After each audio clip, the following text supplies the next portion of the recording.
A market orientation approach is all about the needs of the customer. It involves finding out exactly what customers want and then designing the product around this.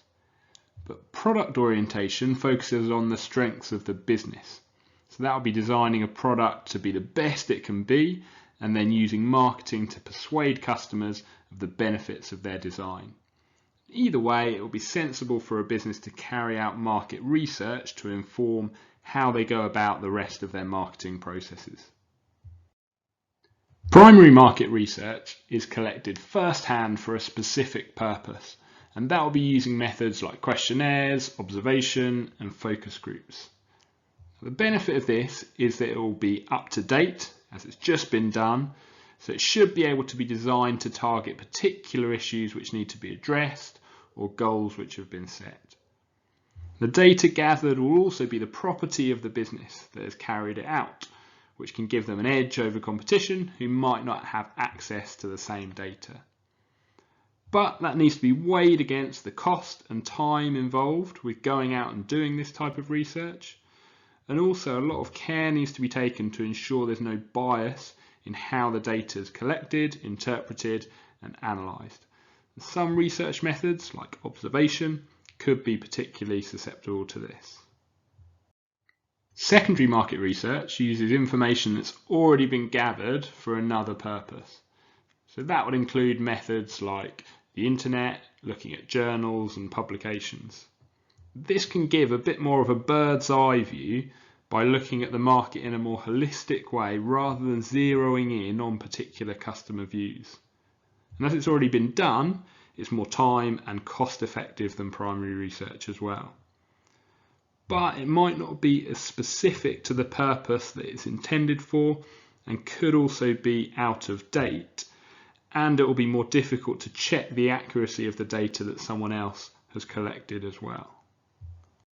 When it comes to the data gathered from market research methods, this comes in a couple of different forms as well. So we've got qualitative data, which looks at opinions, attitudes, and beliefs. And it does this by asking questions like why or how. This can help to get a more in-depth and detailed view of information. So it might ask questions like, why do you like this product? How do you think it could be improved? But this will generally be gathered on a smaller scale using methods like focus groups, because collating large amounts of data and using graphs and charts is much more difficult with this sort of approach. Now, quantitative data is based on numbers and figures and generally will use much larger samples. And so this means it can be used more for statistical analysis and more concrete conclusions can be drawn from it. So it would involve calculating means, medians, modes, ranges, and the data could be shown on graphs much more easily as well, making it easier to interpret. But it does struggle to address those all-important how and why questions, so it can be a bit more limited in its insight sometimes than qualitative data.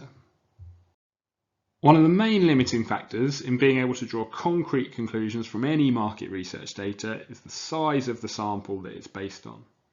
The smaller the sample size, the more difficult it is to make generalizations about the findings to wider populations. And we should also be very aware of human limitations when gathering data and interpreting results. We can all be prone to bias, and we need to be really cautious that researchers are not simply seeing what they want to see. And so the days of wandering around with a clipboard, pen and paper are mostly over, with market research now more commonly carried out through IT, using things like websites, social media, forms, with the results then analysed using large-scale databases and software. At some point in market research, there'll be a decision to be made about the customer groups that are being targeted.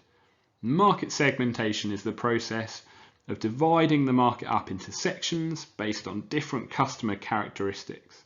And that's really important in knowing who your main customers are going to be and then being able to tailor marketing approaches to the most important segments. So some of the main ways a business might segment the market might be using demographics, which are population-based factors like age, gender, or religion. So holiday companies might target some holidays at the 18 to 30s market, and they might target others, possibly to retired people. Geographic is doing that by location. So the buying habits of consumers living in central London, for example, will be different to those living in rural areas in the countryside, which might be different again to people living on the coast.